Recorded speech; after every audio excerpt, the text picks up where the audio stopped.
আশিক রাসূল আসলো, বাবার এক আশিক আসলো, এক পাগল আসলো। তোমার কাছে বাবার এমন কোনো জামা আছে কিনা, তোমার কাছে বাবার এমন কোনো জিনিস আছে কিনা, ওই আশিক রাসূলের জন্য দাও। এই কথা বলার পরে ওই আশিক রাসূল একে বলার পরে ফাতেমা রাদিয়াল্লাহু তাআলা আনহু লকার থেকে মুহাম্মাদুর রাসূলুল্লাহ সাল্লাল্লাহু আলাইহি ওয়াসাল্লামের একটি জামা বের করে দিয়েছেন। সুবহানাল্লাহ। একটি জামা বের করে দেওয়ার পরে ওই আশিক রাসূলের কাছে দৌড় দিয়ে হযরত আলী রাদিয়াল্লাহু তাআলা আনহু নিয়ে আসলেন। আসার পরে ওই আশিক রাসূলকে দেওয়ার পরে ওই আশিক রাসূল নাকের কাছে ওই জামাটা নেওয়ার কারণে ওই আশিক রাসূল মিশক আম্বরের ঘ্রাণ পাওয়ার কারণে আরো পাগল পারা হয়ে গেছে। এখন পাগল পারা হইয়া ওই আশিক রাসূল আরো হাউ মাউ করে কান্না শুরু করে দিল। কিন্তু ইব্রাহিম ওয়া আলা আলি ইব্রাহিম ইন্নাকা হামিদুম মাজিদ। اللهم بارك على محمد وعلى آل محمد كما باركت على إبراهيم وعلى آل إبراهيم إنك حميد مجيد. بعد زيغو يمنعات مصطفى آके عالم يفت از نور الصفا سيد القومين ختم المرسلين آخر مطبوع فخر الاولين آके آمد نو فلک معراج او انبیاء و اولیاء محتاج او شد وجودش رحمت للعالمین مسجد او شد ہمارو زمین 100,000 रहमत जाफरी बर्रवे बर आलिफा के ताहिरी ला इलाहा इल्लल्लाह ला इलाहा इल्लल्लाह। সবাই একটু জবান খুলে বলি লা ইলাহা ইল্লাল্লাহ লা ইলাহা ইল্লাল্লাহ লা ইলাহা ইল্লাল্লাহ লা ইলাহা লা ইলাহা ইল্লাল্লাহু মুহাম্মাদুর রাসূলুল্লাহ সাল্লাল্লাহু আলাইহি ওয়াসাল্লাম। আলহামদুলিল্লাহ, অধ্যকার আয়োজিত তালিমুল কোরআন মাদ্রাসার বার্ষিক ওয়াজ ও দোয়ার মাহফিলের সম্মানিত সভাপতি, বিশেষ অতিথি, প্রধান বক্তা, মাথার তাজ, উলামায়ে উম্মতের মাথার মুকুট হযরত উলামায়ে কেরাম, বাবার বয়সী, দাদার বয়সী মুরব্বিয়ানে আযম, কলিজার টুকরো যুবক ভাইরা, আল্লাহ পাক রব্বুল আলামিন আমাদেরকে দুনিয়ার সমস্ত কাজকর্ম থেকে ফারেক করে রব্বুল আলামিন জান্নাতি একটি পয়গাম, জান্নাতি একটি জায়গায় আসার জন্য, বসার জন্য তৌফিক দান করেছেন। এই জন্য আমরা সকলে অন্তর খুলে বলি আলহামদুলিল্লাহ। আমি আলোচনার শুরুতেই সামনে যারা ছোট ছোট বাচ্চা আছো তোমাদেরকে উদারতা আহ্বান করব, আওয়াজ করো না। যদি আওয়াজ হয় আলোচনাতে ব্যাঘাত ঘটে যায়। যে সমস্ত আমাদের দায়িত্বশীল ভাইয়েরা আছেন, স্বেচ্ছাসেবক ভাইয়েরা আছেন, আপনাদেরকে উদারত আহ্বান করছি, সকলে একটু আশপাশে যারা আওয়াজ করতেছে একটু তাদেরকে আওয়াজ মুক্ত করে দেন। আমি আপনাদের সামনে মহাগ্রন্থ আল কোরআন থেকে ছোট্ট একটি আয়াত তেলাওয়াত করেছি। আল্লাহ পাক রব্বুল আলামিন এই আয়াতের ভিতরে বলতেছেন, ওয়ামা আরসালনাকা ইল্লা রাহমাতাল লিল আলামিন। আল্লাহ পাক রব্বুল আলামিন এই আয়াতের ভিতরে বলতেছেন, আমি আপনি মুহাম্মদ সাল্লাল্লাহু আলাইহি ওয়াসাল্লামকে দুনিয়াতে প্রেরণ করেছি রহমত স্বরূপ। বলেন সুবহানাল্লাহ।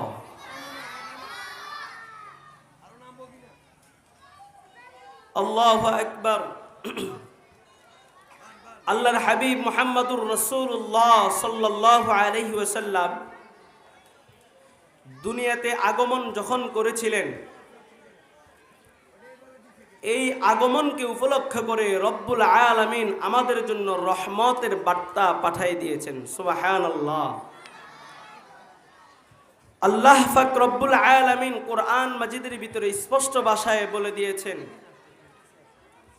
ওয়ামা আরসালনাকা ইল্লা রাহমাতাল লিল আলামিন। আমি আপনাকে দুনিয়াতে প্রেরণ করেছিলাম, আমি আপনাকে দুনিয়াতে পাঠাইছি, দুনিয়াবাসীর জন্য রহমত করে আপনাকে দুনিয়াতে পাঠাইছি। এই আয়াতের ব্যাখ্যার ভিতরে তাফসীর তবারি রহমতুল্লাহি আলাইহি উল্লেখ করেন, আল্লাহর হাবিব মুহাম্মদুর রাসূলুল্লাহ সাল্লাল্লাহু আলাইহি ওয়াসাল্লামকে দুনিয়াতে আল্লাহ পাক রব্বুল আলামিন মুসলমানদের জন্য রহমত করে পাঠাইছেন, মুমিনদের জন্য রহমত করে পাঠাইছেন, কাফেরদের জন্য রহমত করে পাঠাইছেন। সুবহানাল্লাহ। আমার আর আপনার নবী মুহাম্মদুর রাসূলুল্লাহ সাল্লাল্লাহু আলাইহি ওয়াসাল্লামকে দুনিয়াতে প্রেরণ করেছেন। কি বলি, রহমত স্বরূপ করে দুনিয়াতে প্রেরণ করেছেন। মুমিনদের জন্য যেমন রহমত, আমার আর আপনার নবী মুহাম্মদুর রাসূলুল্লাহ সাল্লাল্লাহু আলাইহি ওয়াসাল্লাম কাফেরদের জন্য তেমন রহমত। এবার আপনাদের প্রশ্ন জাগে না, মুমিনদের জন্য কেমন রহমত, কাফেরদের জন্য কেমন রহমত? ওরে দুনিয়ার বান্দা, ওরে দুনিয়ার মুসলমান, আল্লাহর গোলাম ইমানদার বান্দারা শুনে নাও, আল্লাহর হাবিব মুহাম্মদুর রাসূলুল্লাহ সাল্লাল্লাহু আলাইহি ওয়াসাল্লামকে আল্লাহ রব্বুল আলামিন দুনিয়াতে মুসলমানদের জন্য রহমত করে পাঠাইছেন, দুনিয়াতে কাফেরদের জন্য রহমত করে পাঠাইছেন। মুসলমানদের জন্য আল্লাহর হাবিব মুহাম্মদুর রাসূলুল্লাহ সাল্লাল্লাহু আলাইহি ওয়াসাল্লাম কেমন রহমত। আল্লাহু আকবার। আল্লাহ পাক রব্বুল আলামিন এই মুসলমানদের মাধ্যমে, নবীর মাধ্যমে মুসলমানদেরকে হেদায়েত দান করেছেন। সুবহানাল্লাহ। আল্লাহর হাবিব মুহাম্মদুর রাসূলুল্লাহ সাল্লাল্লাহু আলাইহি ওয়াসাল্লামের মাধ্যমে আমাদের মুসলমানদেরকে হেদায়েত প্রাপ্ত করেছেন। বলেন তো দেখি, আমাদের কালিমার সাথে কি কালিমা পাওয়া যায়?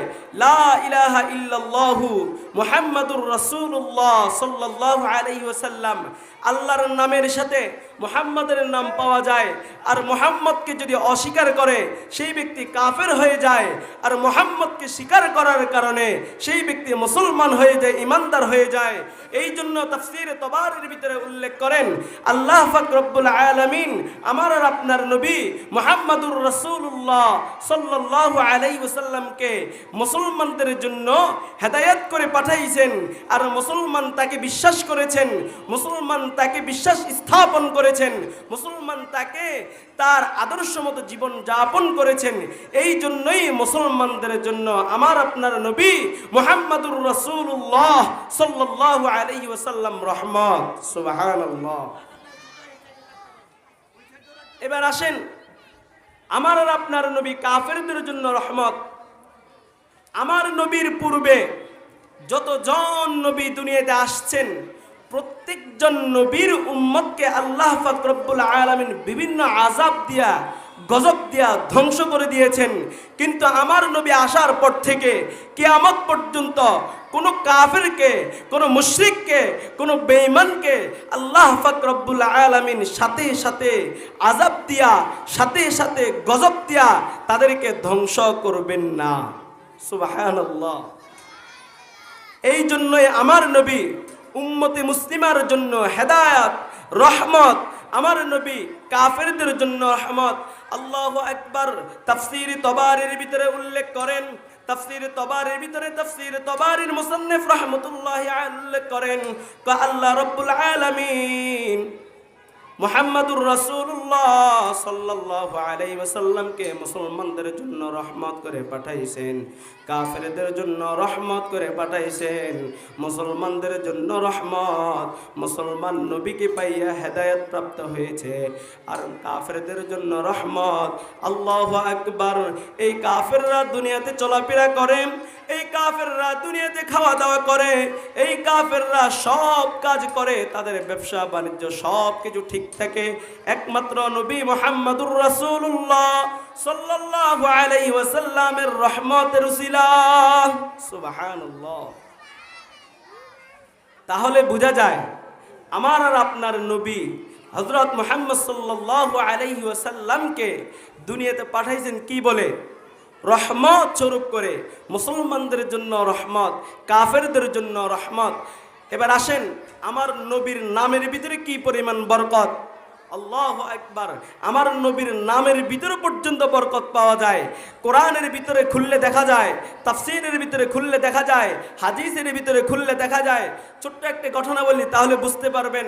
হযরত আদম আলাইহিস সালাতু ওয়াস সালাম আর হযরত মা হাওয়া আলাইহিস সালাতু ওয়াস সালাম, বলেন তারা কি জান্নাতের ভিতরে ছিলেন নাকি জান্নাত থেকে বের হয়ে গিয়েছেন? বলেন, জান্নাত থেকে কি গিয়েছেন?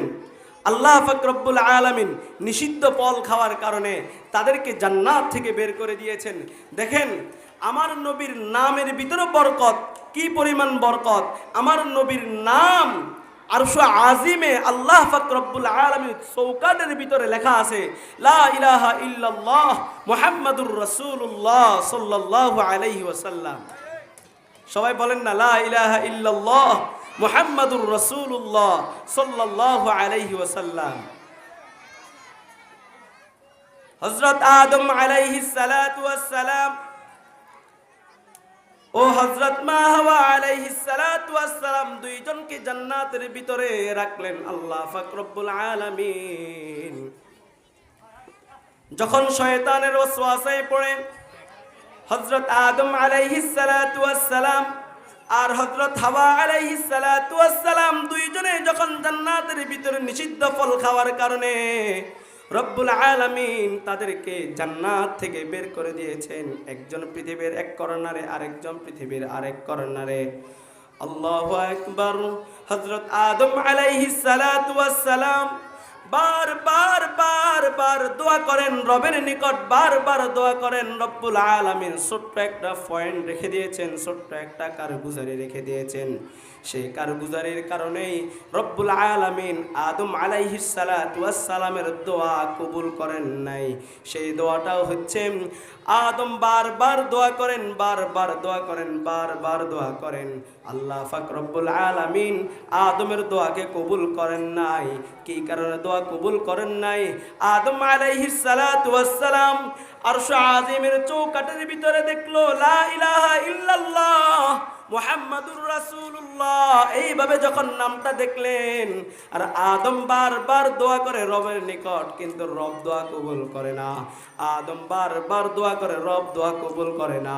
হঠাৎ করে একদিন আদমের মাথার ভিতরে, জেহেনের ভিতরে স্মরণ আসলো, আল্লাহ পাক রব্বুল আলামিন চৌকাঠের ভিতরে ছোট্ট একটি নাম পাওয়া গেল, মুহাম্মাদুর রাসূলুল্লাহ সাল্লাল্লাহু আলাইহি ওয়াসাল্লাম। ওই নাম নিয়ে দোয়া করি, দেখি আল্লাহ পাক রব্বুল আলামিন আমার দোয়াকে কবুল করেন কিনা। আল্লাহু আকবার। হযরত আদম আলাইহিস সালাতু ওয়াস সালাম দোয়া শুরু করলেন রবের নিকট, আয় আল্লাহ, শয়তানের ধোকায় পড়ে গুনাহ করে ফেললাম, নিষিদ্ধ ফল খেয়ে ফেললাম। এই কথা বলে যখন দোয়া শুরু করলেন, দোয়ার মাঝখানে হঠাৎ করে আদমের জেহেনের ভিতরে আসলো, চৌকাঠের ভিতরে যেই নাম মুহাম্মাদুর রাসূলুল্লাহ সাল্লাল্লাহু আলাইহি ওয়াসাল্লাম পাওয়া যায়, ওই নাম নিয়ে রবের নিকটে একটু দোয়া করি কিনা, সেই আল্লাহ আমার এই দোয়াকে কবুল করেন কিনা। হযরত আদম আলাইহিস সালাতু ওয়াস সালাম এই দোয়া নিয়ে কবুল করতে, এই দোয়া নিয়ে দোয়া করতে দেরি, রব এই দোয়ার এই নামের বরকতে ওই দোয়াকে কবুল করতে দেরি হন নাই। সুবহানাল্লাহ। আদম আলাইহিস সালাতু ওয়াস সালাম যখন মুহাম্মাদের নাম নিয়ে দোয়া করলেন, সাথে সাথে রব্বুল আলামিন আদম আর হাওয়া আলাইহিস সালাতু ওয়াস সালামকে আরাফার ময়দানে একসাথ করে দিলেন। সুবহানাল্লাহ। বলেন বলেন সবাই বলেন সুবহানাল্লাহ। তাহলে বোঝা যায় আমার আর আপনার নবী মুহাম্মাদুর রাসূলুল্লাহ সাল্লাল্লাহু আলাইহি ওয়াসাল্লামের নামের ভিতরে কি পাওয়া যায়? বরকত পাওয়া যায়। নাম নিয়ে দোয়া করলে আল্লাহ পাক রব্বুল আলামিন সেই দোয়াকে সাথে সাথে কবুল করে নেন। সুবহানাল্লাহ। রবের নাম নিয়া, মুহাম্মাদের নাম নিয়া দোয়া করার প্রয়োজন আছে কিনা আমাদের? কম নাকি বেশি? কেমন বেশি? প্রতিটা মুনাজাতে আমরা প্রত্যেকে দোয়ার পাশাপাশি মুহাম্মাদুর রাসূলুল্লাহ সাল্লাল্লাহু আলাইহি ওয়াসাল্লামের নাম নিয়ে যখন দোয়া করব, সাথে সাথে রব আমাদের এই দোয়াকে কি করবেন? কবুল করবেন। আল্লাহ পাক রব্বুল আলামিন আমাদেরকে প্রতিটা মুনাজাতের ভিতরে মুহাম্মদ সাল্লাল্লাহু আলাইহি ওয়াসাল্লামের নাম নিয়ে দোয়া করার মতো তৌফিক দান ফরমান। ছোট্ট আরেকটা ঘটনা শুনাই। সবগুলো বুখারীর হাদিস, মুসলিমের হাদিস। ছোট্ট আরেকটা ঘটনা। আল্লাহর হাবিব মুহাম্মাদুর রাসূলুল্লাহ সাল্লাল্লাহু আলাইহি ওয়াসাল্লাম নামের ভিতরে যে বরকত পাওয়া যায়, কি পাওয়া যায়? দোয়া করলে বরকত পাওয়া যায়, নামের ভিতরে পর্যন্ত বরকত। সেই হিসেবে একটা ছোট্ট একটা ঘটনা শুনে আপনাদেরকে।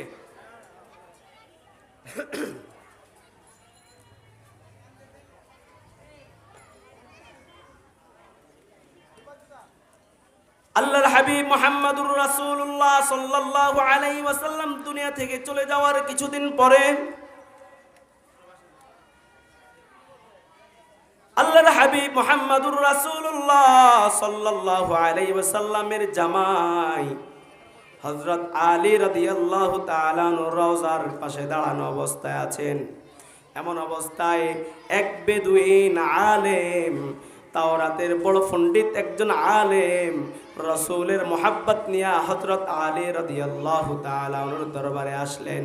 হযরত আলী রাদিয়াল্লাহু তাআলার দরবারে আসার পরে জিজ্ঞাসা করলো, হে আলী, মুহাম্মদ সাল্লাল্লাহু আলাইহি ওয়াসাল্লাম কোথায়? হযরত আলী রাদিয়াল্লাহু তাআলা ডাক দিয়া বলল, আল্লাহর হাবিব মুহাম্মাদুর রাসূলুল্লাহ সাল্লাল্লাহু আলাইহি ওয়াসাল্লাম দুনিয়া থেকে জান্নাতে পাড়ি জমাইছেন। ইহকাল ত্যাগ করে পরকালের জন্য তিনি ব্যবস্থা গ্রহণ করে নিয়েছেন। এই কথা বলার পরে হযরত ওই বেদুইন বলল, হে আলী, আমি তাওরাতের একজন বড় পণ্ডিত, তাওরাতের একজন বড় আলেম। আমি তাওরাতের ভিতরে পেয়েছিলাম মুহাম্মদ যেই রাস্তা দিয়ে হাঁটে ওই রাস্তা দিয়ে মিশক আম্বরের ঘ্রাণ পাওয়া যায়। মুহাম্মদ সাল্লাল্লাহু আলাইহি ওয়াসাল্লামের ঘাম মুবারক থেকে মিশক আম্বরের ঘ্রাণ পাওয়া যায়। আমি তাওরাতের ভিতরে পেয়েছিলাম মুহাম্মাদুর রাসূলুল্লাহ সাল্লাল্লাহু আলাইহি ওয়াসাল্লামের থুতু মুবারক থেকে মিশক আম্বরের ঘ্রাণ পাওয়া যায়। আমি অনেকগুলো গুণগান শুনলাম। শোনার পরে আমি মুহাম্মাদের সাথে দেখা করার জন্য আসলাম। আর তুমি আমাকে এইটা কি বলো যে মুহাম্মদ দুনিয়া থেকে চলে গিয়েছে? এই কথা বলার পরে হযরত আলী রাদিয়াল্লাহু তাআলা ওই লোককে বলল, হে বেদুইন, হে আশিক রাসূল, শুনে নাও, আল্লাহর হাবিব মুহাম্মাদুর রাসূলুল্লাহ সাল্লাল্লাহু আলাইহি ওয়াসাল্লাম বলে গিয়েছে, যেই ব্যক্তি নবীর মুহাব্বতকে অন্তরে ধারণ করে, ভালো করে মুহাব্বতকে নিজের শরীরের ভিতরে ফিট করে, যখন রওজার পাশে গিয়া রাসূলুল্লাহ সাল্লাল্লাহু আলাইহি ওয়াসাল্লামকে সালাম করবে, আল্লাহর হাবিব মুহাম্মাদুর রাসূলুল্লাহ সাল্লাল্লাহু আলাইহি ওয়াসাল্লাম ওই ব্যক্তির সাথে মুআনাকাত, সাক্ষাৎ হয়ে যাওয়ার সমান হয়ে যায়। সুবহানাল্লাহ। এই কথা বলার পরে ওই আশিক রাসূলের মন ঠান্ডা হয় না। কারণ ওই আশিক রাসূল নবীর ভালোবাসা নিয়া, নবীর মুহাব্বত নিয়া বারবার আলী রাদিয়াল্লাহু তাআলা বলল, হে আলী, আমি নবীর সাক্ষাৎ পেতে চাই, অনেক কষ্ট করে অনেক পরিশ্রম করে নবীর সাথে সাক্ষাৎ করার জন্য আসলাম। আমি নবীর সাথে সাক্ষাৎ করতে চাই। আর মুহাম্মাদুর রাসূলুল্লাহ সাল্লাল্লাহু আলাইহি ওয়াসাল্লামের এমন কোন দোয়া আছে কিনা যে দোয়া করলে আমি রব মুহাম্মাদের সাথে সাক্ষাৎ করতে পারবো? হযরত আলী রাদিয়াল্লাহু তাআলা আবার উত্তর দিলেন, যে ব্যক্তি নবীর মুহাব্বত নিয়া, নবীর ভালোবাসা নিয়া অন্তরে ধারণ করে যখন নবীর রওজার পাশে দাঁড়াইয়া নবীকে সালাম করবে, সাথে সাথে নবী ওই ব্যক্তির সাথে সাক্ষাৎ করার মতো হয়ে যায়। এই কথা বলার পরও ওই আশিক রাসূলের মন ঠান্ডা হয় না। ওই আশিক রাসূল হাউ মাউ করে কান্না করতেছে, ইয়া রাসূলুল্লাহ, ইয়া হাবিবাল্লাহ, আমি আপনার সাথে সাক্ষাৎ করতে চাই, আমি আপনার সাথে দেখা করতে চাই। এই কথা বলে আর শুধু হাউ মাউ করে কান্না করে। এর ভিতরে ওই আশিক রাসূল হযরত আলী রাদিয়াল্লাহু তাআলা আনহুকে বলল, হে আলী, তোমার কাছে মুহাম্মাদের এমন কোন স্মৃতি আছে কিনা যেই স্মৃতি পাওয়ার পরে আমি এই স্মৃতি গ্রাণ নাকে আস্বাদন করে আমি দুনিয়াতে বাঁচতে চাই? এই কথা বলার পরে হযরত আলী রাদিয়াল্লাহু তাআলা দৌড় দিয়ে চলে গেলেন ফাতেমা রাদিয়াল্লাহু আনহার কাছে। দৌড়ে দিয়ে চলে যাওয়ার পরে বলল, হে ফাতেমা, রাসূলের সাথে কোনো সাক্ষাৎ নাই। এই কথা বলতেছে আর কান্না করতেছে। এর ভিতরে হযরত আলী রাদিয়াল্লাহু তাআলা ওই আশিক রাসূলকে ডাক দিয়ে বলল, হে আশিক রাসূল, তুমি শুনে নাও, তুমি দোয়া করো, ভালো কথা। দোয়ার ভিতরে যদি তুমি রাসূলের নাম নিয়ে দোয়া করো তাহলে তোমার এই দোয়ার বরকত আল্লাহ পাক রব্বুল আলামিন কবুল করে নেবেন। এই কথা বলার পরে ওই আশিক রাসূল দোয়া করলো, আয় আল্লাহ, আমি মুহাম্মাদের সাথে সাক্ষাৎ করতে চাই, আমি মুহাম্মাদের সাথে সাক্ষাৎ করতে চাই, আমাকে মুহাম্মাদের সাথে সাক্ষাৎ করায়া দেন। যদি মুহাম্মদ দুনিয়াতে জীবিত থাকে তাহলে আমাকে সাক্ষাৎ করায়া দেন, যদি মুহাম্মদ দুনিয়া থেকে চলে যায় তারপরেও আমাকে মুহাম্মাদের সাথে সাক্ষাৎ করায়া দেন। এইভাবে যখন হাউ মাউ করে কান্না করতেছে আর চিল্লাচিল্লি করতেছে, এক চিল্লাচিল্লি করার পরে হাউ মাউ করে কান্নার পরে হঠাৎ করে দোয়ার ভিতরে বলল, আয় আল্লাহ, আমি মুহাম্মাদুর রাসূলুল্লাহ সাল্লাল্লাহু আলাইহি ওয়াসাল্লামের সাথে সাক্ষাৎ করতে চাই। এই কথা বলার পরে আল্লাহ পাক রব্বুল আলামিন জিবরাইল আলাইহিস সালাতু ওয়াস সালামকে পাঠাইয়া ওই আশিক রাসূলকে ইন্তেকাল করাইয়া মুহাম্মাদুর রাসূলুল্লাহ সাল্লাল্লাহু আলাইহি ওয়াসাল্লামের সাথে সাক্ষাৎ করাইয়া দিলেন। সুবহানাল্লাহ, সুবহানাল্লাহ। ভাই একটু আওয়াজ বাড়াইয়া দিন, আপনার আওয়াজের কারণে গলায় তো হচ্ছে। ওই আশিক রাসূল হযরত আলী রাদিয়াল্লাহু তাআলা আনহু বলেন, আমি একদিন মক্কার অলিগলি ঘুরতেছিলাম, হঠাৎ করে ওই আশিক রাসূলকে দেখলাম। ওই আশিক রাসূলকে ডাক দিয়ে বললাম, আশিক রাসূল, তোমার সাথে কি মুহাম্মদ সাল্লাল্লাহু আলাইহি ওয়াসাল্লামের সাথে সাক্ষাৎ হলো কিনা? ওই আশিক রাসূল ডাক দিয়া বলল, হে আলী, আমাকে জিব্রাইল ইন্তেকাল করাইয়া নবীর রওজার সাথে আমার সাথে সাক্ষাৎ করাইয়া আমি নবীদের হাতে মুসলমান হইয়া আবার দুনিয়াতে চলে আসলাম। সুবহানাল্লাহ। তাহলে বোঝা যায় মুহাম্মাদুর রাসূলুল্লাহ সাল্লাল্লাহু আলাইহি ওয়াসাল্লামের নামের ভিতরে কি পাওয়া যায়? বরকত পাওয়া যায়। এই নামের ভিতরে কি আছে? বরকত আছে। মুহাম্মাদের নাম নিয়ে দোয়া করলেও আল্লাহ পাক রব্বুল আলামিন দোয়াকে কি করেন? কবুল করেন। কি বলেন? তাহলে মুহাম্মাদের নাম নিয়ে দোয়া করার প্রয়োজন আছে কিনা? বলেন তো দেখি, দোয়া করার প্রয়োজন আছে কিনা? কম নাকি বেশি? আজ থেকে, এখন থেকে বুঝবেন, মুহাম্মাদের নাম নিয়ে দোয়া করবেন, বিপদে পড়ে যাবেন, মুহাম্মাদের নাম নিয়ে দোয়া করবেন, ইনশাআল্লাহ আমার আর আপনার আল্লাহ এই দোয়াকে মুহাম্মাদের উসিলা করে, মুহাম্মাদের রহমত এই উসিলা করে আমাদের দোয়াকে কবুল ও মঞ্জুর করে নেবেন। এবার আসেন, আল্লাহর হাবিব মুহাম্মাদুর রাসূলুল্লাহ সাল্লাল্লাহু আলাইহি ওয়াসাল্লামের আখলাক কেমন ছিলেন বলুন তো দেখি। দুনিয়ার কোনো মানুষের আখলাকের সাথে রাসূলের আখলাক তুলনা করা যায়? জোরে বলেন, চিল্লায় বলেন, যায়? যায় না। তাহলে ছোট্ট দুই একটা হাদিসের ঘটনা শোনাই। আল্লাহর হাবিব মুহাম্মদুর রাসূলুল্লাহ সাল্লাল্লাহু আলাইহি ওয়াসাল্লামের আখলাক পবিত্র। আল্লাহর হাবিব মুহাম্মদুর রাসূলুল্লাহ সাল্লাল্লাহু আলাইহি ওয়াসাল্লামের আখলাক পবিত্র। এটা কি শুধু হাদিসে প্রমাণ না, কোরআনও প্রমাণ। আল্লাহ পাক রব্বুল আলামিন বলেন, ওয়া ইন্নাকা লাআলা খুলুকিন আযীম। দুনিয়ার সকল মানুষ থেকে আমার আপনার নবী মুহাম্মদুর রাসূলুল্লাহ সাল্লাল্লাহু আলাইহি ওয়াসাল্লামের আখলাক উত্তম। সুবহানাল্লাহ। দেখেন হযরত আনাস রাদিয়াল্লাহু তাআলা আনহু, ছোট্ট ঘটনা বলে শেষ করে দেব। হযরত আনাস রাদিয়াল্লাহু তাআলা আনহু নবীজি মুহাম্মদুর রাসূলুল্লাহ সাল্লাল্লাহু আলাইহি ওয়াসাল্লামের 10 বছরের খাদেম ছিলেন। কি ছিলেন বলেন? 10 বছরের খাদেম ছিলেন। হযরত আনাস রাদিয়াল্লাহু তাআলা আনহু বলেন, আমি মুহাম্মদুর রাসূলুল্লাহ সাল্লাল্লাহু আলাইহি ওয়াসাল্লামের 10 বছরের খাদেম ছিলাম। এই 10 বছর খাদেম থাকা অবস্থায় কখনো মুহাম্মদুর রাসূলুল্লাহ সাল্লাল্লাহু আলাইহি ওয়াসাল্লাম আমাকে মারেন নাই, আমাকে এই কথাও বলেন নাই তুমি এই কাজ করো নাই কেন, অমুক কাজ করেছো কেন, এই কাজ করো নাই কেন, অমুক কাজ করেছো কেন, এই কথা বলেন নাই। এই কথা না বলার কারণে উল্টা 10 বছর আনাস রাদিয়াল্লাহু তাআলা আনহু খাদেম ছিলেন। অত মুহাম্মদুর রাসূলুল্লাহ সাল্লাল্লাহু আলাইহি ওয়াসাল্লাম আনাসের খেদমত করেছেন। সুবহানাল্লাহ। কার খেদমত করেছেন? আজকে দেখা যায় আমার আর আপনার যখন আমাদের অধীনস্থ যদি নিচে কেউ থাকে, আমরা তার হাতে খেদমত করাই নাকি তার খেদমত করি? বলেন আমার সাথে কথা। তার খেদমত করি নাকি তার হাতে খেদমত করাই? তার হাতে খেদমত করাই। যদি অধীনস্থ হয় তাহলে তার প্রতি আমার ইহসান করতে হবে, কারণ ইহসান শিখিয়েছেন কে?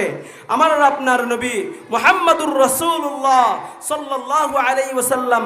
দোকানের মালিক দোকানের স্টাফের সাথে কেমন ব্যবহার করবে, মাদ্রাসার মুহতামিম মাদ্রাসা শিক্ষকদের সাথে কেমন ব্যবহার করবেন, মসজিদের ইমাম ও খতিব তার মুয়াজ্জিন খাদেমের সাথে কেমন ব্যবহার করবেন, এটা শিক্ষা দিয়েছেন কে? আমার আর আপনার নবী মুহাম্মদুর রাসূলুল্লাহ সাল্লাল্লাহু আলাইহি ওয়াসাল্লাম।